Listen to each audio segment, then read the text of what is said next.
Daylighting in design is the introduction of natural daylighting within a building. To be able to use a design, to be able to implement a design that allows natural daylighting to come into the building.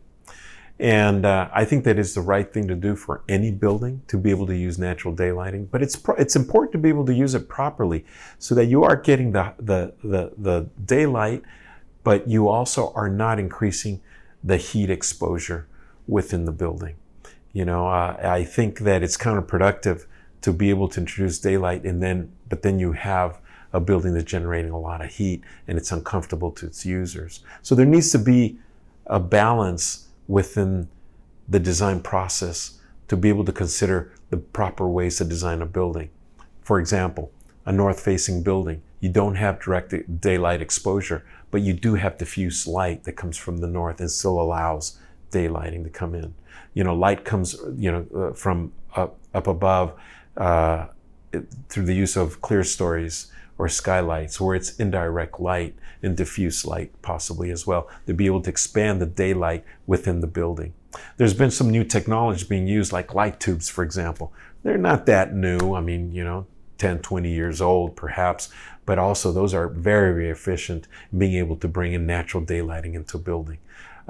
It's been proven that natural daylighting affects a human being in very, very positive ways, everything from their moods to their well-being to providing vitamin D, of course.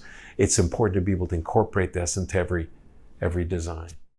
Daylighting is very, very important from the standpoint that it allows people to be able to look outdoors. I think when the easiest way to explain the importance of daylighting is that the statistics are very, very common coming out of Alaska, for example, where in the winter the days are very, very short and people get a very small amount of daylighting during the winter. And it has been proven that the cases of depression are very, very high, and even suicide among teens.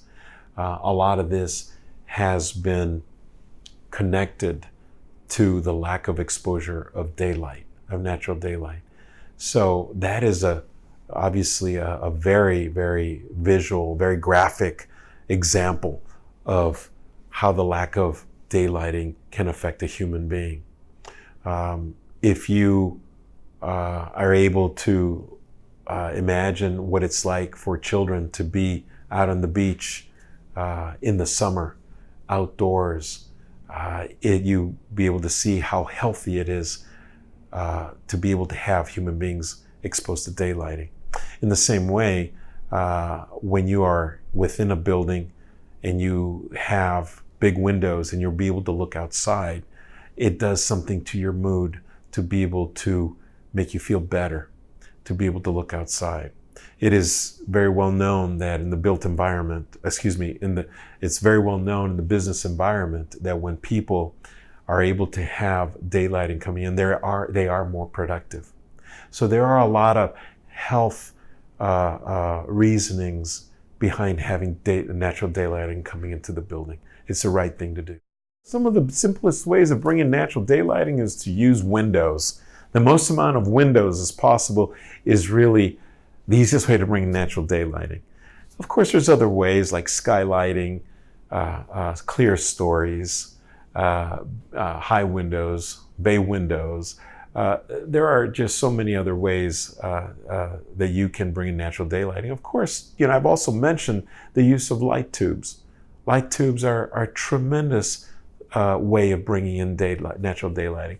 The other thing that we haven't touched on is by bringing in natural daylighting, you are saving on your electric bill. Simply you're lighting up the space without turning on your lights.